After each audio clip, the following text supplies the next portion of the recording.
وكفى أما بعد فأعوذ بالله من الشيطان الرجيم بسم الله الرحمن الرحيم إذا جاء نصر الله والفتح سبحان ربك رب العزة عما يصفون وسلام على المرسلين والحمد لله رب العالمين اللهم صل على سيدنا ومولانا محمد وعلى آل سيدنا ومولانا محمد وبارك وسلم اللهم صل على سيدنا ومولانا محمد وعلى آل سيدنا ومولانا محمد وبارك وسلم اللهم صل على سيدنا ومولانا محمد وعلى آل سيدنا ومولانا محمد وبارك وسلم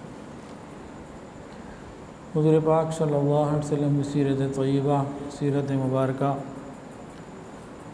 کی تفصیلات چل رہی ہیں۔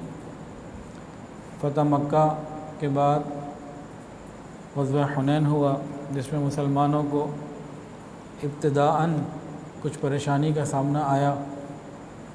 وہ ایک آزمائش تھی، ایک امتحان تھا، ایک بہت بڑا سبق تھا، اور اس کے فوراً بعد ہی اللہ رب العزت کی مدد مسلمانوں کو ملی۔ جب جنگ چل رہی تھی، نبی علیہ السلام نے اس وقت ایک مٹھی لی مٹی کی، جو کافروں کی طرف پھینکی، اور آپ نے فرمایا شاہت الوجوہ، اور ان کے منہ برے ہو گئے۔ اور ایک روایت میں آتا ہے کہ گھمسان کی جنگ کے وقت نبی علیہ السلام نے ایک مٹھی لی مٹی کی اور اس کو ان کی جانب پھینکا اور فرمایا رب محمد کی قسم انہوں نے شکست کھائی۔ اور وہاں موجود کوئی کافر ایسا نہیں تھا جس کی آنکھوں میں اس مٹی کے ذرات نہ گئے ہوں۔ یہ وہی بات ہے وما رمیت اذ رمیت ولکن اللہ رمی، جیسے بدر کے میدان میں ہوا کہ جب آپ نے مٹھی پھینکی تو پھر اللہ نے پہنچایا اس کو۔ تو اللہ رب العزت کی ایک خاص مدد تھی۔ پھر فرشتوں کا نزول بھی ہوا۔ ایک صحابی کہتے ہیں کہ میں نے اپنی آنکھوں سے دیکھا کہ آسمان کے اوپر کالے رنگ کی چیزیں کچھ آتی چلی جا رہی ہیں، جیسے چونٹیاں ہوں، اور جیسے ہی وہ آئیں تو بس پھر نقشہ جو تھا کچھ اور تھا، اور مسلمانوں کی مدد آ گئی۔ وہ فرشتوں کا نزول ہو رہا تھا، جو کسی کو اللہ نے دکھا دیا، اور اکثر تو نہ دیکھ سکے، لیکن قرآن مجید کے اندر آتا ہے کہ ہم نے ایسے لشکروں سے آپ کی مدد کی لم تروہا، جن کو آپ نہیں دیکھ سکتے تھے۔ تو اللہ رب العزت نے مدد فرمائی۔ وہ جو ابتدا میں مسلمانوں کو کچھ پریشانیاں ہوئیں، حضرت جبیر نے بتایا تھا کہ ایک سیاہ سی چادر سی جو میں نے آسمان سے اترتی ہوئی دیکھی، وہ فرشتے تھے۔ اور ابتدا میں جو مسلمانوں کو تکلیف اٹھانی پڑی، وہ تو ہم پچھلی دفعہ بھی سن چکے ہیں۔ اس کی وجہ فقط یہی تھی کہ بعض مسلمانوں کے دلوں میں یہ بات آ گئی تھی کہ پہلے ہم تھوڑے ہوتے تھے اور فتح ہمیں ملتی تھی، آج تو ہم بہت ہیں تو فتح تو ہماری ہی ہوگی اور کس کی ہوگی۔ اس قسم کا کچھ شائبہ پیدا ہوا۔ اللہ رب العزت نے بتا دیا کہ مسلمان کی فتح عاجزی میں ہے، سر جھکانے میں ہے۔ مسلمان کی فتح اللہ رب العزت پہ توکل کرنے میں ہے۔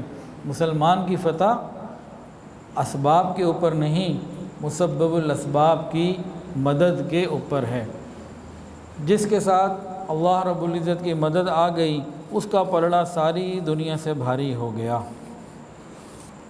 اور اس جنگ کی جو وجہ بنے تھے وہ تھے مالک ابن عوف۔ بعد میں تو یہ مسلمان ہو گئے، نبی علیہ السلام کی خدمت میں آئے، اسلام قبول فرمایا، اور ایک بہت بڑے درجے کے پھر صحابی بنے۔ لیکن یہ جنگ کا اصل سبب بننے والے یہی تھے، اور ان کا ایک جوش اور جذبہ تھا جس کی وجہ سے سب لوگ آئے۔ نبی علیہ السلام نے جنگ کے بعد پوچھا بھئی مالک ابن عوف کا کیا بنا؟ تو پتہ لگا جی بھاگ گئے۔ تو پھر نبی علیہ السلام اور باقی صحابہ کرام محاصرے کے لیے گئے، محاصرے میں بھی فتح نہ ہوئی تو یہ لوگ واپس آ گئے۔ اور یہ جو صحابی تھے مالک بن عوف نصری رضی اللہ تعالیٰ عنہ، یہ پھر بعد میں مسلمان ہوئے، سب کے ساتھ آگے کلمہ پڑھ لیا، صحابہ کی مبارک جماعت میں شامل ہوئے۔ اور حضرت عمر ابن خطاب رضی اللہ تعالیٰ عنہ کے زمانۂ خلافت میں رومیوں اور فارسیوں کے خلاف لڑی جانے والی رنگوں میں انہوں نے خوب کارنامے انجام دیے، خوب خدمات دی، اور اسلامی لشکر کے سپہ سالار حضرت سعد ابن ابی وقاص رضی اللہ تعالیٰ عنہ کی مشاورت اور معاونت میں پیش رہے۔ تو یہ بعض حالات تھے جو گزشتہ دفعہ پیش ہونے سے رہ گئے تھے۔ نبی علیہ الصلوۃ والسلام فتح حاصل کر چکے ہیں اور آپ انتظار میں ہیں کہ لوگ آئیں، ہوازن کے لوگ، یہ قبیلہ بنو ثقیف اور ہوازن کے لوگ جو شکست کھا کے چلے گئے یہ آئیں۔ وجہ کیا تھی کہ وہ لوگ جب نکلے تھے نا تو اپنی عورتوں کو، بیویوں کو، بچوں کو، بھیڑ بکریاں، مال سب کچھ لے آئے، سب کچھ گھر کو خالی کر کے آئے تھے، اور اس نیت سے آئے تھے کہ جب سب کچھ ہوگا تو پھر ہم ہی فتح حاصل کریں گے، اور جس کو کہتے ہیں نا کشتیاں جلا کے آنا، اس طرح کی بات سمجھ لیجیے کہ واپسی نہیں ہوگی۔ اور جو تلواریں تھیں ان تلواروں کی نیامیں توڑ دی تھیں، اب یہ تلوار واپس نہیں جائے گی نیام میں، ہم اتنے آخری حد تک لڑیں گے، اس طریقے پر وہ آئے۔ عام حالات میں آتے تو صرف مرد آتے جو قتل ہو جاتے، جو بھاگ جاتے، وہ اپنا اپنا، لیکن یہ تو اتنا کچھ لے کر آئے کہ جو ان کے اپنے پاؤں کی زنجیریں بنی۔ ایک تو 70 لوگ ان کے مرے، اس کے علاوہ 6000 قیدی، 24,000 بکریاں اور 24,000 اونٹ اور 40,000 بکریاں یہ مسلمانوں کے حصے میں آئیں، اور بہت زیادہ چاندی بھی ملی۔ 6000 قیدی، 24,000 اونٹ، 40,000 بکریاں اور 4,000 اوقیہ چاندی، 4 من کے قریب چاندی بھی مسلمانوں کے ملی۔ تو نبی علیہ الصلوۃ والسلام انتظار کرتے رہے کہ یہ لوگ کچھ آئیں۔ آپ نے 10 دن سے زیادہ انتظار کیا۔ کس کا انتظار؟ دشمن کا انتظار۔ کس لیے انتظار؟ کہ دشمن کا وہ مال اور قیدی جو ہمارے قبضے میں ہیں، اگر وہ آ جائیں تو شاید ان کو واپس ہی کر دیا جائے۔ ہم تو سگے بھائی کی چیز آ جائے تو واپس نہیں دیتے۔ نبی علیہ السلام دشمنوں کا انتظار کر رہے ہیں جو جان کے دشمن تھے۔ آپ نے خوب انتظار کیا، آپ کو امید تھی کہ اتنا بڑا ان کا نقصان ہو چکا، ان کا سب کچھ تو ہمارے پاس ہے، بیوی بچے مال، خالی اکیلے بھاگیں، یہ تو آئیں گے، انہیں آنا چاہیے۔ تو آپ نے اس وجہ سے ان کا انتظار کیا، وہ نہیں آئے۔ حضور صلی اللہ علیہ وسلم نے بہت زیادہ انتظار کے بعد وہ سب تقسیم کر دیا۔ 10 دن کا انتظار تھوڑا نہیں ہوتا۔ قیدی بھی تقسیم ہو گئے، اونٹ، بھیڑ بکریاں اور جناب چاندی سب تقسیم ہو گئے۔ تقسیم ہونے کے بعد فوراً وہ آ گئے، ان کے سردار بھی آ گئے، پورا ایک وفد آیا۔ آنے کے بعد سلام کیا اور سب سے پہلے تو کلمہ پڑھ کے مسلمان ہوئے۔ اس کے بعد انہوں نے کہا کہ اچھا، اس میں نبی علیہ السلام کے رضاعی چچا ابو برقان رضی اللہ تعالیٰ عنہ بھی تھے اس آنے والے وفد میں، اور بھی لوگ تھے۔ تو ان کے اندر ایک شاعر بھی تھا جس کو بات کرنے کا ڈھنگ بڑے اچھے طریقے سے آتا تھا۔ اس نے نبی علیہ الصلوۃ والسلام سے عرض کیا، یا رسول اللہ، اگر ہم بادشاہ روم یا بادشاہ عراق سے، شاہ روم یا شاہ عراق سے ایسے تعلقات رکھتے ہوتے جیسے ہمارے اور آپ کے ہیں، کہ یہ جتنے قیدی ہیں نا، ان میں کوئی آپ کی خالائیں ہیں، کوئی پھپھیاں ہیں، کوئی رضاعی رشتے ہیں۔ کیا مطلب؟ مطلب یہ کہ نبی علیہ الصلوۃ والسلام نے جب یہاں بچپن کا وقت گزارا تھا قبیلہ بنو سعد میں، تو دائی حلیمہ سعدیہ کا یہ قبیلہ ہے، تو انہوں نے اس کا حوالہ دیا کہ ہم تو آپ کے اتنے قریبی رشتہ دار لگتے ہیں، اگر ہمارا شاہ روم سے، شاہ عراق سے ایسا تعلق ہوتا اور ہم اس کے پاس جاتے اور بتاتے اتنی بڑی مصیبت میں ہم آ گئے، ہمارے بیوی بچے مال سب چلا گیا، تو ضرور ہماری مدد کرتا، اور آپ تو بہت زیادہ مہربان اور کریم ہیں، ہم نے تو آپ کے بارے میں بڑی اچھی باتیں سنی، اور جو ہمارے اوپر پریشانی اور تکلیف آ گئی وہ آپ جانتے ہیں، آپ سے چھپی نہیں ہوئی، تو آپ مہربانی فرمائیں۔ رسول اللہ صلی اللہ علیہ وسلم نے ارشاد فرمایا، خدا کے بندو، تمہارا اتنا تو انتظار میں نے کیا، اب آ گئے ہو، تو اب جو ہے نا دیکھو سب چیزیں تقسیم ہو چکی ہیں، ہر آدمی کو اس کی ملکیت مل گئی، اب دو میں سے کسی ایک چیز کو اختیار کر لو، یا تو تم اپنے قیدی سارے لے لو، اس کے بارے میں کچھ پلان کرتے ہیں، یا پھر اپنا مال سارا لے لو، اس کے بارے میں پلان کرتے ہیں۔ تو انہوں نے بڑی خوبصورت بات کی، جواب بہت مدلل دیا، ابہام کہیں نہیں ہے، ہم اپنی باتوں میں ابہام چھوڑ دیتے ہیں، بعض مرتبہ تو من ہمارا خراب ہوتا ہے۔ انہوں نے کہا، اے اللہ کے نبی، آپ نے ہمیں ہمارے حسب نسب میں اور مال میں دونوں میں اختیار دیا، ہم اپنے حسب نسب کو قیدیوں کو اختیار کرتے ہیں اور مال کو چھوڑتے ہیں۔ یہ جو جملہ میں نے بولا نا، اس کو وضاحت کیوں کی؟ جب ہم اپنے معاہدے کریں، ڈیلنگ کریں، بات چیت کریں، معاملات کریں، ابہام کوئی نہ رہنے دیں۔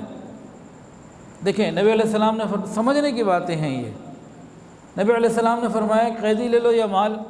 اگر وہ کہتے مال اگر نبی علیہ السلام نے پوچھا کہ بھئی قیدی چاہیے یا مال، کو ایک چیز کا چناؤ کر لو، اختیار کر لو، وہ اتنا کہہ سکتے تھے نا کہ جی ہمیں اپنے قیدی واپس چاہیے۔ وہ اتنا کہہ سکتے تھے کہ اے اللہ کے نبی ہمیں اپنے قیدی واپس چاہیے، اس سے بھی بات مکمل تھی۔ لیکن جو پوائنٹ سمجھانا چاہ رہا ہوں، انہوں نے کیا کہا؟ اے اللہ کے نبی آپ نے ہمیں دونوں چیزوں کا اختیار دیا، ابہام کوئی نہیں۔ قیدی ہمیں دے دیجئے، مال ہم چھوڑتے ہیں، ابہام کوئی نہیں۔ ہم اپنے معاملات میں اتنے صفائی والے بن جائیں، ہماری زندگی آسان ہو جائے۔ آج جہاں ہم ابہام چھوڑتے ہیں نا، نسلوں کے اندر نفرتیں اس ابہام کی وجہ سے آگے جاتی ہیں، نسلوں کے اندر جاتی ہیں۔ تم اپنی نسلوں میں کیا چھوڑ کے جانا چاہتے ہیں؟ ابہام کی وجہ سے نفرتیں یا معاملات کی صفائی کی وجہ سے محبتیں؟ خود سوچ لیجئے۔ اب نبی علیہ السلام کے لیے معاملہ بہرحال ایک پورا دیکھنے والا تھا کہ بھئی ساری چیزیں تو تقسیم ہو گئیں۔ نبی علیہ السلام نے بہت خوبصورتی کے ساتھ معاملے کو اثار کو ظاہر فرمایا، اپنے سخاوت کو۔ آپ نے فرمایا دیکھو بھئی جو میرے حصے کے ہیں اور آپ بنی ہاشم اور بنی عبد المطلب کے، ان کو تو میں کرتا ہوں آزاد، میں اپنے اوپر اختیار کرتا ہوں، اور جو میرے قریبی رشتہ دار ہیں میں کرتا ہوں ان کو، ٹھیک ہے جی۔ لیکن جو عام مسلمانوں کے اندر سب تقسیم ہو چکے ہیں، ان سے واپس لینا جو ہے نا، یہ بہرحال ایک کام ہے۔ تم ایسا کرو، ظہر کی نماز کے بعد آ کے اپنا یہی مطالبہ سب کے سامنے بیان کرو، سب لوگ موجود ہوں گے، ذرا مجمع میں بات کرو۔ یہ نبی علیہ السلام خود جو ہے نا وہ ان کو رائے دے رہے ہیں۔ غرض مند تو دیوانہ ہوتا ہے، وہ ظہر کے بعد آ گئے، اور ان کے جناب بات کرنے والے خطیبوں نے خوب بڑے اچھے طریقے سے اپنا مدعا بیان کیا۔ نبی علیہ السلام نے فرمایا کہ دیکھو بھئی، صحابہ کرام کو فرمایا کہ یہ تمہارے بھائی ہیں، مسلمان ہو کر آئے ہیں، میں نے اپنا اور بنی ہاشم اور عبد المطلب کا تو حصہ معاف کیا، وہ ان کو میں دیتا ہوں، باقی بھئی آپ لوگوں کی اپنی اپنی رائے ہے، جو جیسا چاہے وہ کر لے۔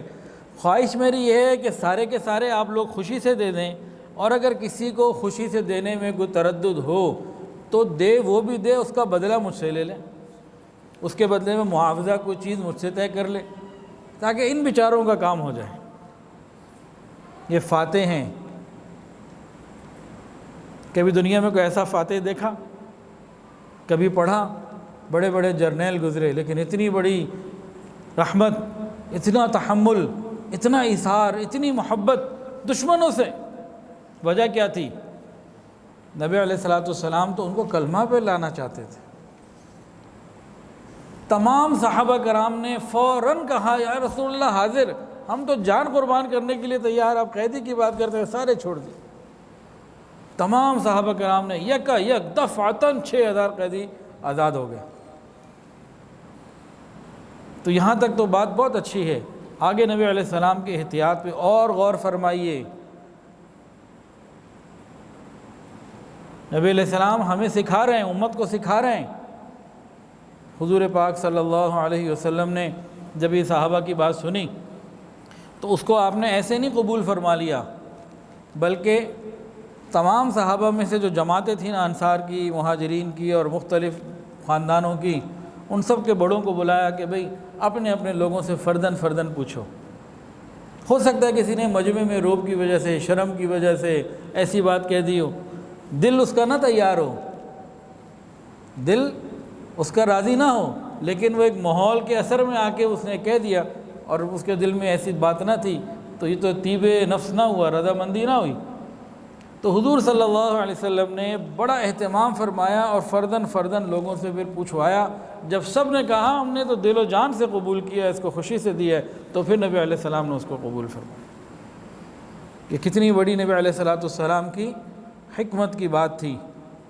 یہاں سے علماء نے لکھا ہے کہ بعض مرتبہ سیاسی لیڈر بعض مرتبہ کوئی اور بڑا خاندان کا، کوئی جرگے کا بڑا، کوئی قبیلے کا بڑا، کوئی علاقے کا بڑا، کوئی کونسلر، کوئی جرنیل، کوئی بھی بندہ ایسے لوگوں کے مجمع میں جلسے میں بیٹھا ہوا ہے اور لوگ بیٹھے ہوئے ہیں اور جی یہ فیصلہ قبول ہے، وہاں ہاں قبول ہے، ایسے نہیں ہوتا۔ اور اگر ہم 1400 سال کی ہسٹری دیکھیں تو کئی دفعہ مسلمانوں کو اسی وجہ سے نقصان ہوا کہ انہوں نے اس بات پر عمل نہیں کیا کہ ایک سیاسی لیڈر ہے، وہ اپنے ڈیسک پہ کھڑا ہوا ہے، آگے لوگ کھڑے ہوئے ہیں یا بیٹھے ہوئے ہیں، یا ایک جرگہ ہے لوگ بیٹھے ہوئے ہیں، یا ایک خاندان کا بڑا ہے خاندان والے لوگ بیٹھے ہوئے ہیں۔ اب اس نے خاندان کے بڑے نے اپنی طرف سے کوئی بات کی اور اس محفل کی شرم و شرمی میں بہت سارے لوگوں نے ہاں یا نہ کر کے ان کی مرضی کے مطابق کام کر دیا، تو اس کی وجہ سے بہت سے نقصانات ہوتے ہیں اور ہوئے ہیں۔ تو نبی علیہ السلام کی دیانت، امانت، معاملات کی صفائی اور راست بازی، ابہام کا، شکوک و شبہات کا بالکل کہیں بخیے نکال دینا، کوئی ایسی بات ہی نہ رہے، بالکل کرسٹل کلیئر معاملہ ہو جائے۔ جب ہم معاملات کی اس سادگی پر اور اس حسن پر آ جائیں گے، انشاءاللہ نفرتیں ختم اور محبتیں بڑھیں گی۔ اللہ اکبر کبیرہ۔ اور اس واقعے سے ایک ہدایت، ایک اور بھی چیز ملی۔ نبی علیہ السلام جب حنین کے لیے چلے تو آپ نے بعض کفار سے سامان حرب، ہتھیار لیے ادھار۔ آپ اگر چاہتے تو پوزیشن میں تھے، قبضہ کر سکتے تھے، چھین سکتے تھے، لیکن کافروں کے مال پہ بھی آپ نے امت کو سکھا دیا کہ نہیں، ایسا نہیں ہو سکتا کہ کسی کا مال چاہے وہ کافر ہی کیوں نہ ہو زبردستی نہیں لینا چاہیے، نہیں لیا جا سکتا۔ اور دشمنوں کے ساتھ بھی عدل اور انصاف کا سبق عملاً آقا نے دیا۔ اور تیسری بات اس واقعے میں یہ ملی کہ حنین جاتے ہوئے نبی علیہ السلام نے خیف بنی کنانہ میں قیام جب قیام کرنے کے لیے فرمایا تو فرمایا تھا کہ کل ہم ایسے مقام پر قیام کریں گے جس میں بیٹھ کر ہمارے دشمن قریش مکہ نے مسلمانوں کے خلاف مقاطعہ کی قرارداد پر دستخط کیے تھے، معاہدہ کیا تھا۔ تو اس میں اشارہ ہے کہ مسلمانوں کو جب اللہ عزت دے، کوئی مقام دے، تو وہ اپنی اصلیت کو اور اپنے پرانے وقت کو نہ بھولے کہ اللہ تعالیٰ نے کدھر سے کدھر پہنچا دیا، تو انسان اس کو خیال میں رکھے۔ پھر نبی علیہ السلام سے کہا گیا اب ان کے لیے بد دعا کر دیں، تو رحمت للعالمین نے دعائیں کی۔ کیا مطلب؟ کہ مسلمانوں کا مقصد جنگ کا، جہاد کا، دوسروں کو قتل کرنا نہیں، دشمن کو زیر کرنا نہیں، بلکہ ان کو ہدایت پر لانا ہے۔ اور یہاں ایک بات اور بھی کر دی جائے جو ہمارے سے متعلق ہے کہ بعض مرتبہ کیا ہوتا ہے، ادھر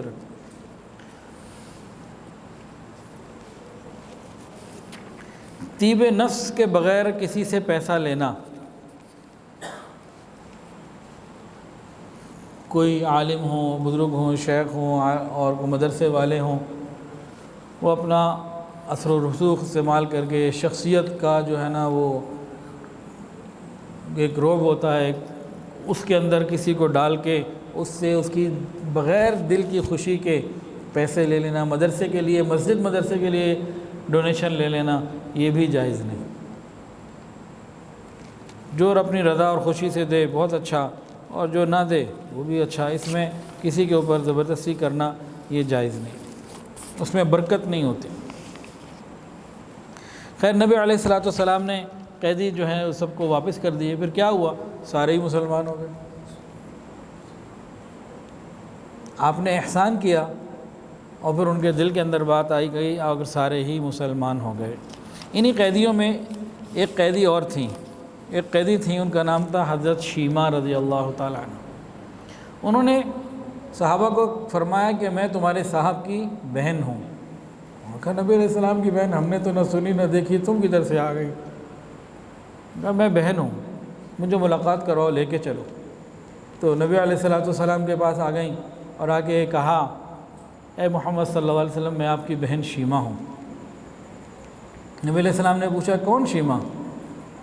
تو انہوں نے کہا بچپن میں آپ نے ایک دفعہ مجھے دانتوں سے کاٹا تھا، وہ نشان آج تک میرے جسم پہ محفوظ ہے، آپ اس نشان کو دیکھ بھی سکتے ہیں، میں وہی شیمہ ہوں جو بچپن میں آپ کو لوریاں دیتی تھی، دعائیں کرتی تھی، ربنا ابق لنا محمدا، اے اللہ ہمارے محمد کو باقی رکھنا۔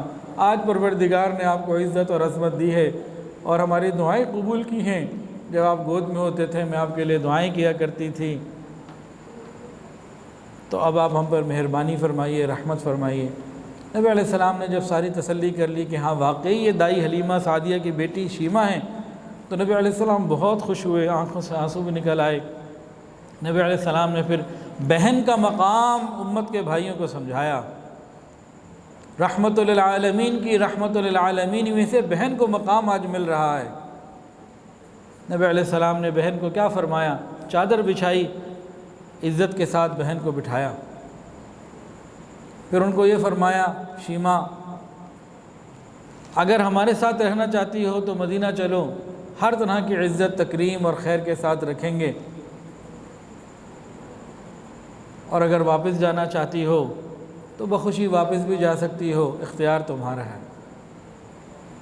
انہوں نے کہا میں واپس جانا چاہتی ہوں۔ پھر حضور صلی اللہ علیہ وسلم نے اس بات کو قبول فرمایا اور چلتے وقت ان کو کچھ اونٹ بھی دیے، بکریاں بھی دیں، اور 3 غلام دیے اور 1 باندی عطا فرمائی۔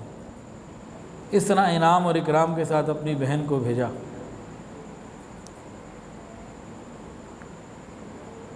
ہم تو بہنوں کو وراثت نہیں دیتے، اور کہیں سے کوئی ڈنڈی مار سکتے ہوں تو وہ بھی مارنے کی کوشش کرتے ہیں۔ تو نبی علیہ السلام نے بہن کا سمجھا دیا۔ بہنوں کے بارے میں تو ویسے بھی بہت زیادہ حدیث کے اندر آتا ہے بیٹیوں کے اور بہنوں کے بارے میں، کہ اگر یہ خدا نہ خواستہ کسی وجہ سے طلاق یا خلا یا بیوہ ہونے کی صورت میں، کسی حادثے کی صورت میں واپس آ جائیں، اب ان کا خیال کرنا، ان سے محبت کرنا، ان کی ضروریات کو پورا کرنا، یہ قیامت کے دن انشاءاللہ نبی علیہ السلام کے پڑوس کا ذریعہ ہوگا۔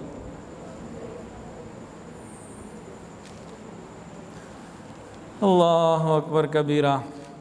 آپ کو یاد ہوگا فتح مکہ میں جو لوگ تھے وہ 10,000 یا 12,000 تھے، اور جو حنین میں آئے یہ 2,000 زیادہ تھے، تو بہت سارے کافر بھی شامل ہو گئے تھے دیکھنے کے لیے تماشائی کے طور پہ، اور بہت سارے ایسے بھی مسلمان تھے جو نو مسلم تھے، ابھی نئے نئے مسلمان ہوئے تھے، اور ان میں ایک بڑی تعداد ایسی تھی جن کو قرآن نے مؤلفۃ القلوب فرمایا کہ ان کے اندر ابھی ایمان بہت زیادہ راسخ نہیں ہوا تھا، نیا نیا کام تھا۔ انصار اور مہاجرین تو ماشاءاللہ ایک ریاضت کی بھٹی سے گزر کے کندن بن چکے تھے، ان کے اندر نیا نیا تھا، ابھی اسلام کا وہ جذبہ ان کے اندر بہت زیادہ اندر نہیں تھا۔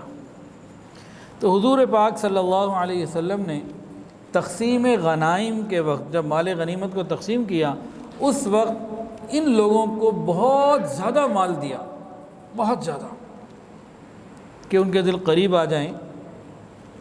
دیکھیں کوئی کسی کو ہدیہ دیتا ہے تو دینے والے کی محبت دل میں آتی ہے، ان کو اس لیے ہدیے دیے کہ حضور صلی اللہ علیہ وسلم کی محبت ان کے دل میں آ جائے، اور یقین کر لیجئے ہم لوگ تو جھوٹے دعوے کرنے والے ہیں، اللہ کی قسم جس کے دل میں حضور پاک صلی اللہ علیہ وسلم کی سچی محبت ہو پھر اس کے دل میں مال کی محبت نہیں ہوتی، اللہ نکال دیتے ہیں۔ مال سے مراد مال حرام، دوسرے کا مال، اپنے مال سے تو ایک تعلق ہوتا ہی ہے، اس کی بات نہیں ہو رہی، پھر وہ حلال تک محدود رہتا ہے۔ حضرت عمر فاروق رضی اللہ تعالیٰ عنہ نے ایک دفعہ خوب مال جب آیا ان کے خلافت کے زمانے میں، تو مال دیکھ کے یوں فرمایا اللہ میں یہ نہیں کہتا اس مال کی محبت میرے دل سے نکال دے، بلکہ میں یوں کہتا ہوں اس مال کو اپنی محبت کے حاصل ہونے کا ذریعہ بنا دے۔ بھئی اللہ نے مال دیا تو اس سے اللہ کی محبت، اللہ کے رسول کی محبت میں اضافہ کرنے کے راستے سوچے جائیں، طریقے دیکھے جائیں۔ تو محبت جو ہے نا، مال کی محبت سے مراد مال کے حرام انداز سے دوسرے کا حق روک دینا، ان چیزوں کی بات ہو رہی ہے، ورنہ یہ مال تو ایک بڑی نعمت ہے۔ نبی علیہ السلام نے نا ان لوگوں کو جنہیں مؤلفۃ القلوب قرآن نے فرمایا، ان کو خوب مال دیا، اور سارے کے سارے قریشی تھے۔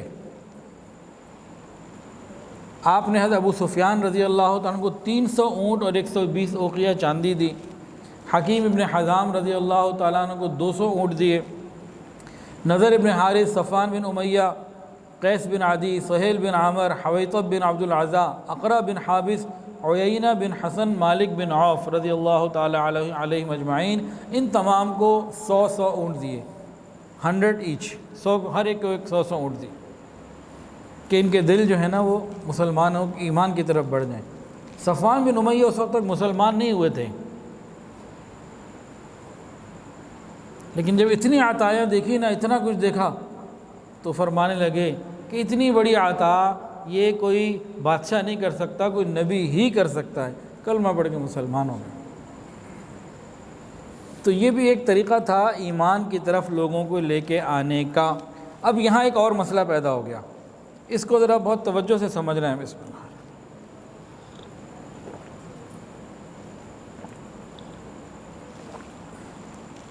یہاں ایک عجیب مسئلہ پیدا ہو گیا۔ حضور پاک صلی اللہ علیہ وسلم نے انصار کے بجائے قریش کو خوب مال دیا، تو بعض انصار نوجوان، ایک تو ہوتے نا بڑے عمر رسیدہ اور سردار اور صاحب الرائے لوگ، بڑے بڑے، ان لوگوں نے نہیں، بعض نوجوانوں نے، لڑکے بھی ہوتے ہیں چھوٹی عمر کے، تو بعض انصار نوجوانوں نے نا چند باتیں کہیں،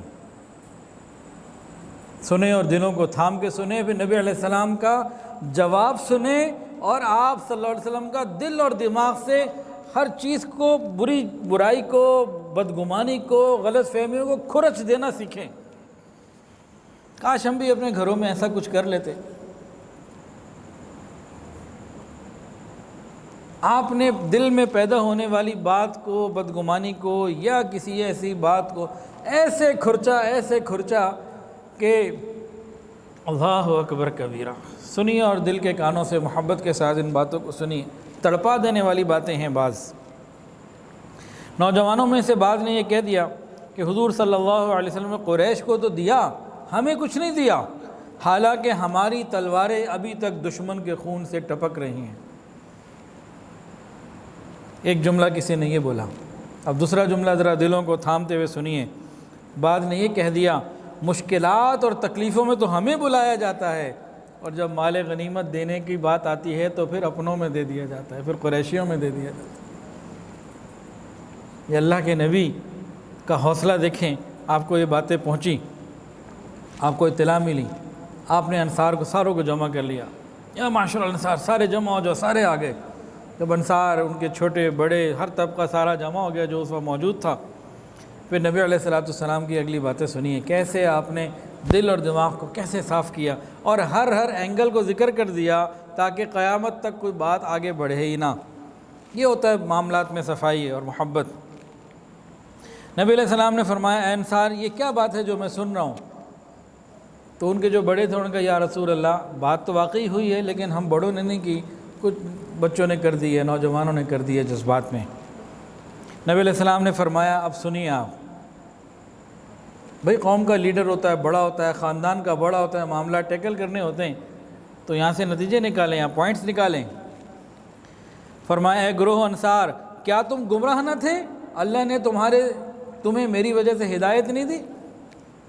اے گروہ انصار، کیا تم آپس میں دشمن نہیں تھے، ایک دوسرے کا قتل کرتے تھے؟ اللہ نے کیا میری وجہ سے تم دونوں میں محبتیں نہیں پیدا کر دی، تمہارے دل نہیں ملا دیے؟ کیا تم فقیر اور کنگال نہیں تھے، اللہ نے تمہیں میرے ذریعے سے مالا مال کر دیا؟ آپ نے جب یہ فرمایا، انہوں نے کہا، یا رسول اللہ، آپ بالکل ٹھیک کہہ رہے ہیں، بے شک آپ کا بہت بڑا احسان ہے ہم پر۔ اب اگلی بات جو انصار تو نہیں کہہ سکتے تھے، نبی علیہ السلام نے وہ بھی کہہ دی۔ یہ ہوتا ہے بڑے دل والا معاملہ۔ سنیں، نبی علیہ السلام نے فرمایا، انصار تم میری بات کا یہ جواب دے سکتے ہو کہ اے محمد صلی اللہ علیہ وسلم، جب لوگوں نے آپ کو جھٹلایا، مکے والوں نے، تو ہم نے آپ کی تصدیق کی تھی۔ جب آپ کے پاس ٹھکانہ کوئی نہیں تھا تو ہم نے آپ کو ٹھکانہ دیا تھا۔ جب آپ کے پاس مال نہیں تھا تو ہم نے آپ کو مال دیا تھا۔ ہم نے آپ کے ساتھ غم گساری کی تھی۔ آپ یہ نبی علیہ السلام فرما رہے ہیں، تم یہ چاہتے تو مجھے جواب دے سکتے تھے۔ اللہ اکبر کبیرہ۔ پھر آگے فرمایا، اے گروہ انصار، کیا تمہارے دل اس بات سے رنجیدہ ہو رہے ہیں کہ میں نے دنیا کا مال، چند درہم، چند اونٹ، جانور کسی اور کو دے دیے؟ میں نے تو تمہارے ایمان اور یقین کے اوپر بھروسہ کر کے دیے ہیں کہ تمہارے دل میں تو اللہ کی محبت اور اللہ کا تعلق اتنا ہے، تمہیں تو یہ چیزیں اثر ہی نہیں کریں گی، یعنی میں تو تمہیں ایسا سمجھ رہا ہوں، تمہارا تو مقام اتنا ہے۔ انصار کا مقام واضح کیا۔ پھر آگے نبی علیہ السلام نے اور بھی باتیں کی۔ ہم میں سے کوئی ایسا ہے کہ معاملہ آ جائے تو اس کو وضاحت دیتا ہو؟ ہمیں تو جناب غصہ چڑھتا ہے ایسا کہ سبحان اللہ نہیں، انا للہ۔ آگے نبی علیہ السلام نے اور فرمایا دیکھو، قریش کو اتنے عرصے میں، ان 8 سالوں میں کئی جنگوں میں قید کی اور قتل کی تکلیفیں پہنچی، مسلمانوں کے مقابلے میں ان کا جانی مالی کتنے نقصان ہوئے، تم دیکھتے ہو، تمہیں تو وہ سب نہ ہوا، اور میں چاہتا ہوں کچھ ان کی تلافی ہو جائے، اور اصل تو یہ چاہتا ہوں کہ ان کے دل اسلام کی طرف مانوس ہو جائیں، مسلمان ہو جائیں، اور تم تو اہل ایمان ہو، تم تو اہل یقین ہو، تمہاری بے مثل ایمان کی اور یقین کی بے مثال اور لازوال دولت تمہارے پاس ہے۔ اور آگے نبی علیہ السلام نے ایک ایسی بات فرمائی کہ وہ رو پڑے، ان کی داڑیاں آنسوؤں سے تر ہو گئیں۔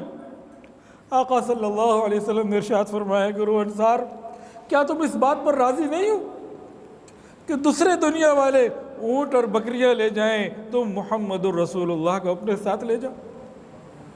اے گروہ انصار، کیا تم اس تقسیم پر راضی نہیں ہو؟ کیا تم مجھ محمد صلی اللہ علیہ وسلم کی اس تقسیم پر، اپنے نبی کی اس تقسیم پر راضی نہیں ہو کہ مکے والے تو اونٹ لے جائیں، بکریاں لے جائیں، چاندی لے جائیں، اور تم اللہ کا رسول لے جاؤ، محمد الرسول اللہ کو لے جاؤ؟ اس کے بعد آقا نے فرمایا، گروہ انصار، یہ تو اللہ کا فیصلہ تھا، ورنہ میں بھی انصاری ہوتا۔ اور دوسرا فرمایا کہ دنیا ایک گھاٹی کی طرف چلے اور انصار دوسری گھاٹی کی طرف، تو اللہ کی قسم میں اس گھاٹی کی طرف جاؤں گا جدھر انصار جا رہے ہیں۔ اس کے بعد نبی علیہ السلام نے دعا دی، اے اللہ انصار پر رحم فرما، ان کی اولاد پر رحم فرما، ان کی اولاد پر رحم فرما۔ 3 نسلوں کے لیے رحمت کی دعائیں ہو گئی۔ اب جو انصاری صحابہ کا رو رو کے برا حال ہوا، چیخیں نکل گئیں، کیفیت بدل گئی، اور اتنا روئے کہ داڑیاں جو ہیں آنسوؤں سے تر ہو گئی۔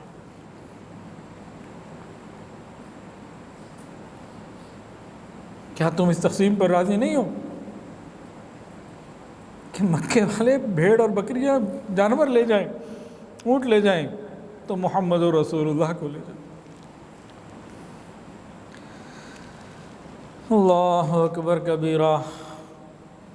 تو انصار کے دل میں اگر کوئی بات نوجوانوں میں پیدا ہوئی بھی تھی تو اس کو آپ نے ایسے دل کو صاف کیا، اب قیامت تک ان کی نسلوں میں بھی کوئی شخص اس بات کو نہیں بیان ہی نہیں کر سکتا۔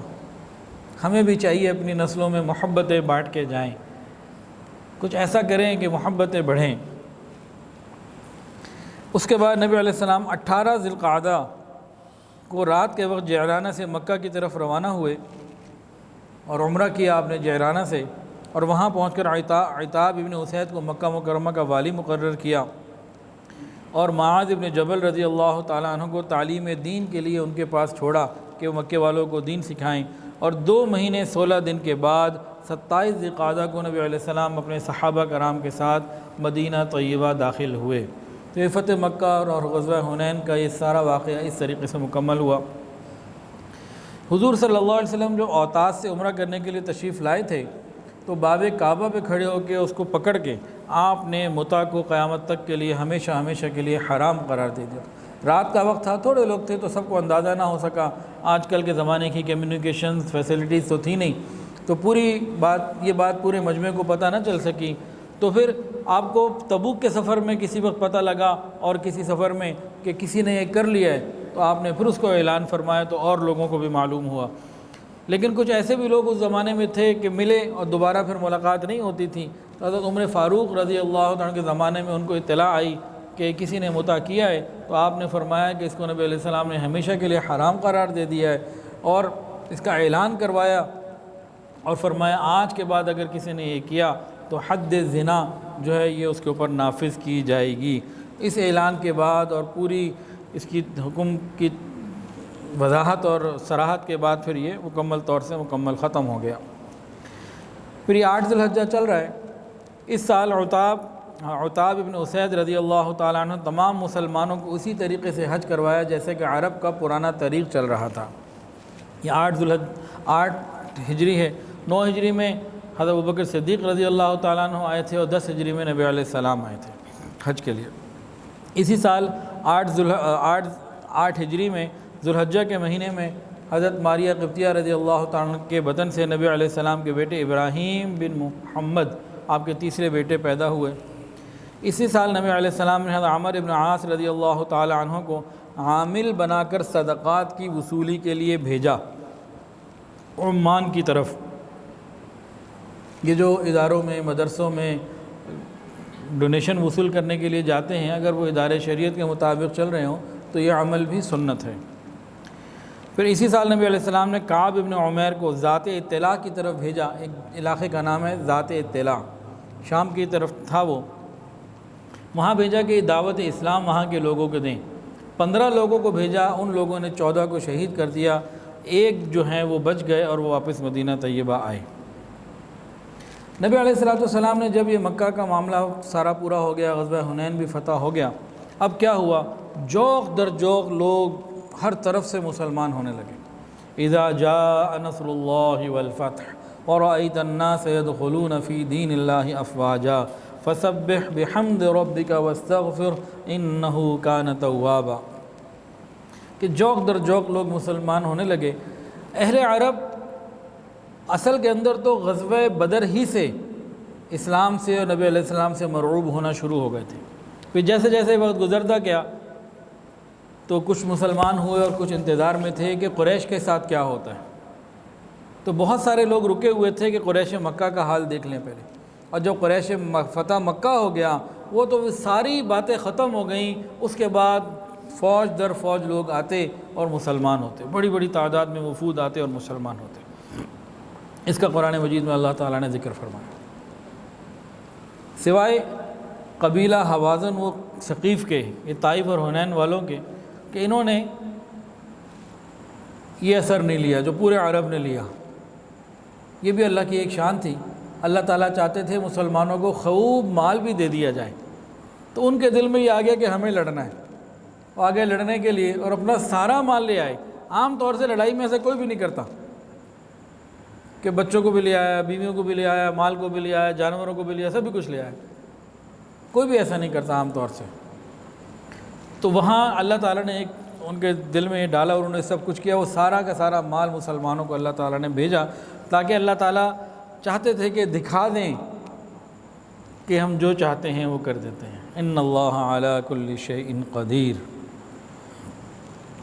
کہ لوگوں کو معلوم ہو جائے کہ اللہ رب العزت جس کی مدد کریں وہی غالب ہے، اور اللہ جس کی مدد نہ کریں وہ غالب نہیں ہو سکتا۔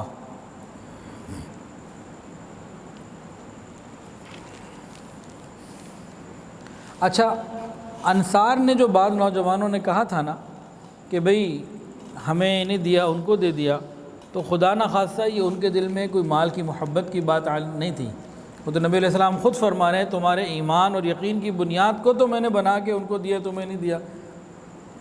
تو یہ بات کیا تھی کہ بھئی محبوب کے ہاتھوں سے جو ملے وہ بھی تو محبوب ہوتا ہے، تو وہ اس انداز کی اس درجے کی بات تھی۔ تو ان کا مقام انصار ہوں یا مہاجرین ہوں، ہر طرح کی ہماری سوچ وہ بہت بلند ہے، بہت پاکیزہ لوگ ہیں۔ ہم اپنے چھوٹے اور گندے ذہنوں سے ان کی پاکیزگی کو محسوس بھی نہیں کر سکتے۔ اللہ اکبر کبیرہ۔ فتح مکہ کے بعد تمام جزیرۃ العرب اسلام کے نیچے آ گیا، اور اب ضرورت پیدا ہوئی کہ باقاعدہ ایک حکومت کا نظام بنایا جائے، ایک سلطنت کا نظام، ایک سیاسی نظام، ایک قوت کا نظام یہ بنایا جائے۔ کیونکہ ریاست مدینہ وجود میں آ گئی، تو ریاست مدینہ کے وجود کے لیے اب سلطنت کی ضرورت ہے۔ بالکل شروع کے پہلے اور دوسرے بیان میں ایک بات کہی تھی، اگر کسی کو یاد ہو،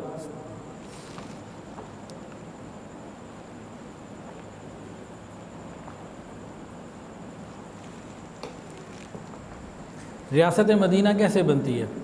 ریاست مدینہ حکومت اور سلطنت سے نہیں بنتی۔ یہ کیسے بنتی ہے؟ امام مالک رحمۃ اللہ علیہ سے پوچھا گیا کہ اس امت کو دوبارہ عزت کیسے ملے گی؟ انہوں نے کہا جیسے پہلے ملی تھی، جیسے نبی علیہ السلام کے زمانے میں ملی ویسے ہی ملے گی، کوئی اور نیا طریقہ نہیں ہوگا۔ وہ کیا طریقہ تھا؟ وہ طریقہ بتائیں۔ ہاں، ایک تو اپنے گھر سے شروع کریں، اس کی سیکوینس کیا تھی؟ وہ یہ ہے، اگر ہم یہ چاہتے ہیں کہ ہمارا ملک ریاست مدینہ بن جائے، اس کے لیے سب سے پہلے توحید خالص، دین اسلام کی خالص تعلیم عام کرنی ہوگی۔ دین اسلام کی، توحید کی، دین اسلام کی تعلیم کو پورے طریقے سے، صحیح طریقے سے عام کرنا ہوگا، جیسے نبی علیہ السلام نے کیا۔ اس کے اثرات کیا ہوں گے؟ اس کے اثرات یہ ہوں گے، اس سے اخلاق بنیں گے، کردار بنے گا۔ جب توحید کا ذکر ہوگا، یقین بڑھے گا۔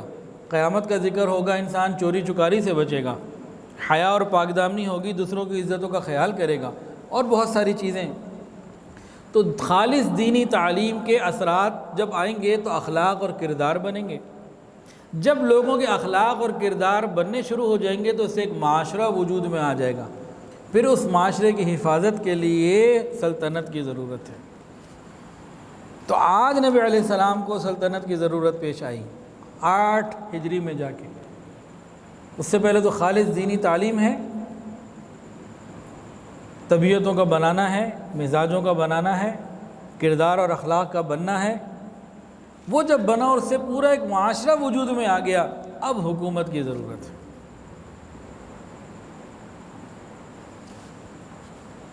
تو اگر ہم یہ چاہتے ہیں کہ ہمارا ملک ریاست مدینہ کا نمونہ بنے، تو بنیاد ہمیں دینی تعلیم کو بہت زیادہ صحیح طریقے سے عام کرنا ہوگا،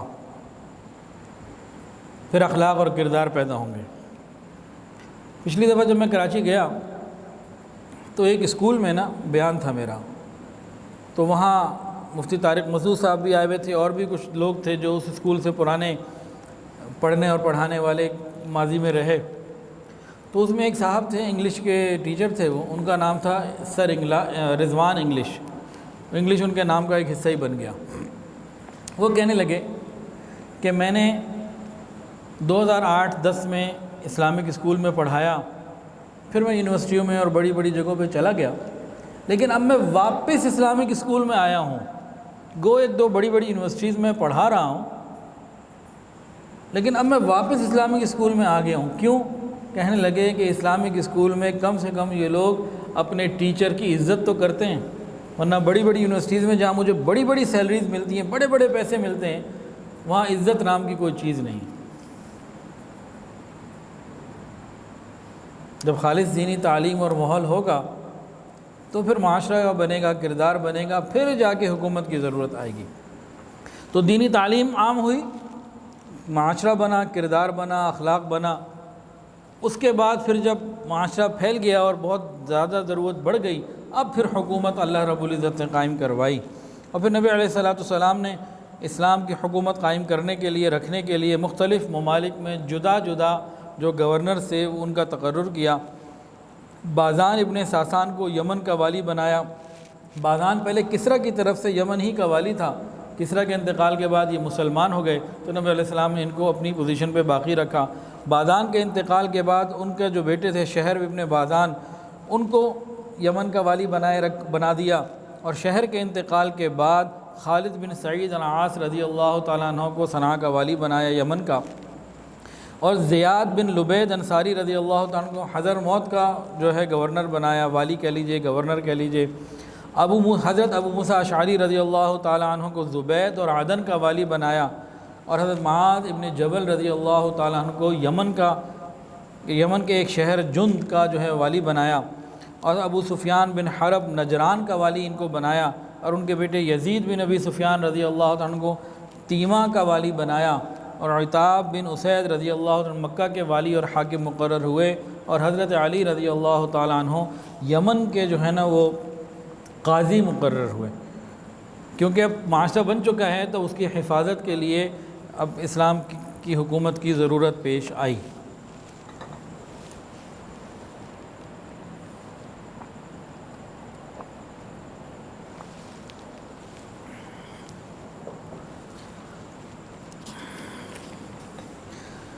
اذا جاء نصر اللہ والفتح ورأيت الناس يدخلون في دين الله افواجا فسبح بحمد ربك واستغفره انه كان توابا۔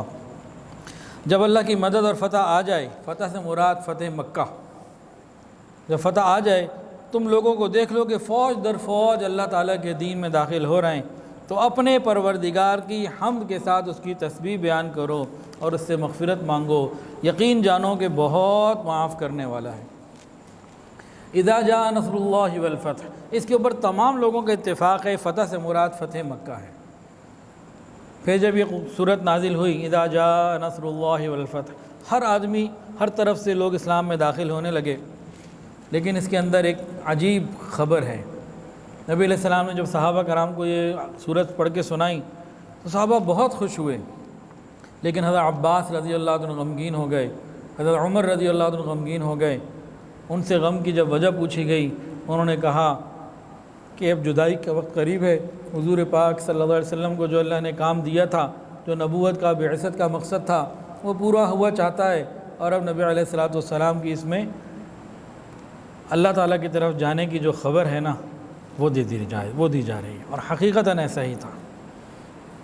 اس میں اللہ رب العزت نے نبی علیہ السلام کو حکم دیا فسبح بحمد ربک واستغفرہ، تین حکم، تین باتوں کا، فسبح بحمد ربک واستغفرہ، تین احکامات دیے۔ کیا مطلب؟ آپ اللہ کی پاکی بیان کریں، تعریف بیان کریں اور استغفار کریں، تین کام۔ ہمیں عائشہ صدیقہ رضی اللہ تعالیٰ فرماتی ہیں کہ اس صورت کے نزول کے بعد آقا نامدار حضرت محمد مصطفیٰ احمد مجتبیٰ سرکار دو عالم صلی اللہ علیہ وسلم جب کوئی نماز پڑھتے تو یہ دعا کیا کرتے تھے، سبحانک ربنا وبحمدک اللہم اغفر لی۔ تین حکم تھے، تینوں باتیں ہو گئیں۔ سبحانک میں پاکی بیان ہو گئی، وبحمدک میں تعریف بیان ہو گئی، اللہم اغفر لی میں معافی مانگ لی، توبہ کر لی۔ اور ام سلمہ رضی اللہ عنہ سے روایت ہے، حضرت ام سلمہ رضی اللہ تعالیٰ عنہ ام المومنین، ان سے یہ روایت ہے کہ اس صورت کے نزول کے بعد نبی علیہ السلام کثرت کے ساتھ ان کلمات کو پڑھتے تھے، اٹھتے بیٹھتے آتے جاتے بہت کثرت کے ساتھ یہ پڑھتے تھے۔ کون سے کلمات؟ سبحان اللہ وبحمدہ استغفر اللہ واتوب الیہ، سبحان اللہ وبحمدہ استغفر اللہ واتوب الیہ، سبحان اللہ وبحمدہ استغفر اللہ واتوب الیہ۔ اس کے اندر بھی وہ تینوں باتیں پوری ہو گئیں، پاکی بھی بیان ہو گئی، تعریف بھی الحمدللہ سے ہو گئی، اور توبہ کے کلمات بھی ہو گئے، معافی بھی مانگنا ہو گیا۔ اور نبی علیہ السلام، کوئی پوچھتا آپ اتنی کثرت سے یوں کیوں پڑھتے ہیں، تو نبی علیہ السلام تائید کے اندر اذا جاء نصر اللہ اس کی تلاوت کرتے تھے کہ یہ تو حکم ہے مجھے۔ اب یہاں چند باتیں مکمل کر لیتے ہیں۔ ایک بات تو یہ ہے کہ جب زندگی کا وقت آخرت اپنے آخری حصے تک پہنچ رہا ہو، بال سفید ہو جائیں، 50 والوں کو اگر چھٹی دے بھی دی جائے تو 60 والے، نبی علیہ السلام کی اس وقت عمر 61 سال ہے، فتح مکہ 8 ہجری میں 11 ہجری ربیع الاول میں، تو 60 والوں کو تو پھر اس حساب سے کہا جا سکتا ہے نا کہ جب بڑھاپا آ جائے تو بس ان تین چیزوں کی ہر مسلمان بوڑھے کو کثرت کا حکم ہے، کرنا چاہیے۔ فسبح بحمد ربک واستغفرہ، کہ جب بڑھاپا آ جائے تو یہ کام ضرور کرنا چاہیے، اللہ تعالیٰ کی پاکی بیان کرنا، اللہ تعالیٰ کی تعریف بیان کرنا، اور توبہ کرتے رہنا، استغفار کرتے رہنا۔ اور اسی کے اندر ایک بہت لطیف نقطہ بھی ہے۔ پہلے کیا ہے؟ پاکی بیان کرنے کا حکم، امر کا صیغہ، پھر حمد بیان کرنے کا حکم، امر کا صیغہ، اس کے بعد استغفار کرنے کا جو سب سے آخری اس میں حکم ہے نا، وہ استغفار کا۔ واستغفرہ انہ کان توابا، واستغفر یہ امر کا صیغہ ہے۔ یہ کیا ہے؟ حضور پاک صلی اللہ علیہ وسلم کی 61 سالہ پاکیزہ معطر زندگی، پھولوں سے زیادہ معطر زندگی، اس زندگی والے کو کیا کہا جا رہا ہے؟ استغفار کیجئے۔ ہم تو گناہوں کے بعد استغفار نہیں کرتے، شریعت تو نیکی کے بعد استغفار کی تعلیم دیتی ہے۔ ایک نقطہ ہے، اس کو میں خلاصہ کر کے عرض کرتا ہوں۔ وضو کیا ہے جی؟ گناہ ہے یا نیکی؟ بتائیں۔ وضو کرنا نیکی ہے نا؟ انسان وضو کرتا ہے، گناہ معاف ہوتے ہیں، گناہ جھڑتے ہیں۔ جب وضو کے بعد ایک دعا سکھائی گئی جس کے اندر آتا ہے استغفرک و اتوب الیک، بھئی کی تو نہیں کی ہے، لیکن استغفار کی تعلیم۔ نماز کتنی بڑی عبادت ہے، عماد الدین، دین کا ستون۔ جب انسان نماز پڑھتا ہے، سلام پھیرتا ہے دونوں طرف، تو پھر کیا کہتا ہے؟ کیا حکم؟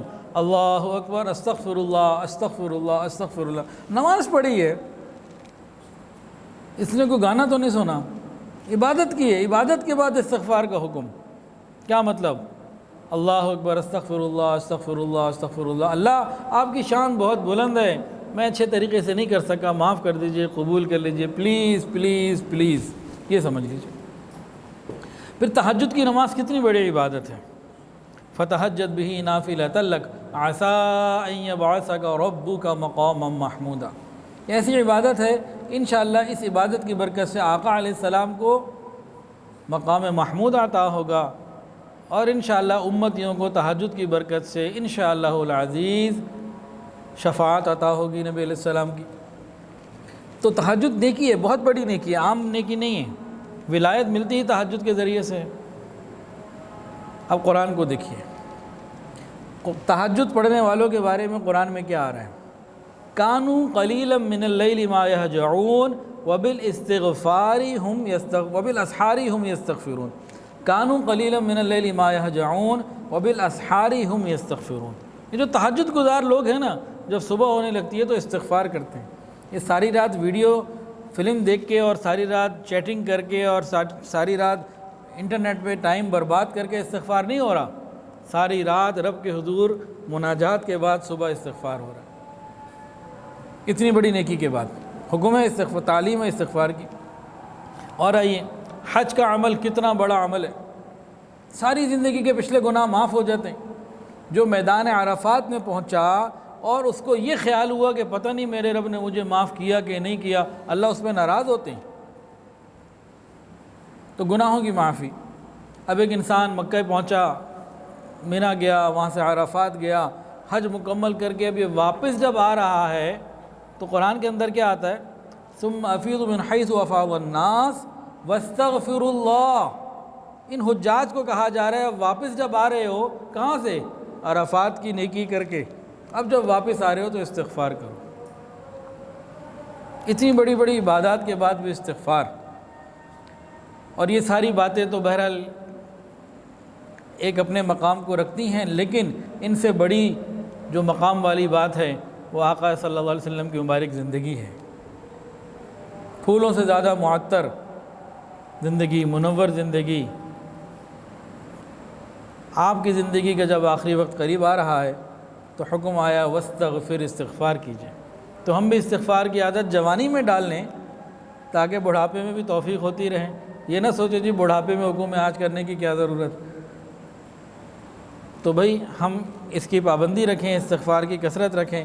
اللہ تعالیٰ سے دعا ہے اللہ تعالیٰ ہماری اس حاضری کو کہنے سننے کو قبول فرمائے۔ وآخر دعوانا ان الحمدللہ رب العالمین۔ ویڈیو کے نیچے سبسکرائب کے بٹن پہ کلک کریں، بیل کے آئیکن پہ کلک کیجئے تاکہ ہر نئی ویڈیو کی نوٹیفیکیشن آپ کو مل جائے۔